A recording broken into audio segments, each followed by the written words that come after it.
Friends అందరికీ నమస్కారం అండి. ఇప్పుడే అందిన వార్త ఉద్యోగులకు అదేవిధంగా పెన్షన్లకు సంబంధించి కీలక అప్డేట్ అయితే రావడం జరిగిందండి. సో ఆ వివరాలు ఏంటనేది కూడా వీడియోలో తెలుసుకుందాం. వీడియోని చివరి రోజు చూడండి, అర్థమవుతుంది. మరోసారి ఛానల్ వస్తే తప్పకుండా సబ్స్క్రైబ్ చేసుకోండి. చూస్తున్నారు కదా, లైక్ చేయడం మర్చిపోతున్నారు, వెంటనే లైక్ చేయండి. వివరాలకి తెలిపోదామండి. కేంద్ర ప్రభుత్వం దేశంలో వైద్య విద్యా విస్తరణకు సంబంధించి లక్షలాది మంది రైల్వే ఉద్యోగులకు బోనస్ సంబంధించి కీలక నిర్ణయాలు అయితే ఆమోదం అయితే తెలిపిందనమాట.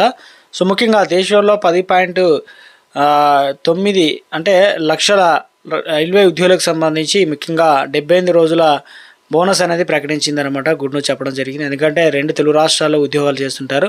ప్రయోజనం అయితే చేకూరుతుంది. ప్రధాని నరేంద్ర మోదీ అధ్యక్షతన బుధవారం కేంద్ర మంత్రి మండలి సమావేశంలో ఇక దేశంలో వైద్య విద్య అంటే సామర్థ్యం మరింత విస్తరించుకునేలా ఇప్పుడు కేంద్ర రాష్ట్ర ప్రభుత్వాలకు సంబంధించి మెడికల్ కాలేజ్ అప్గ్రేడ్ కోసం 5,000 వరకు మెడికల్ సీట్లు అయితే పెరుగుతున్నాయని చెప్పేసి సో మొత్తం మీద ఏదైతే బోనస్ అయితే ప్రకటించడం అయితే జరిగిందనమాట.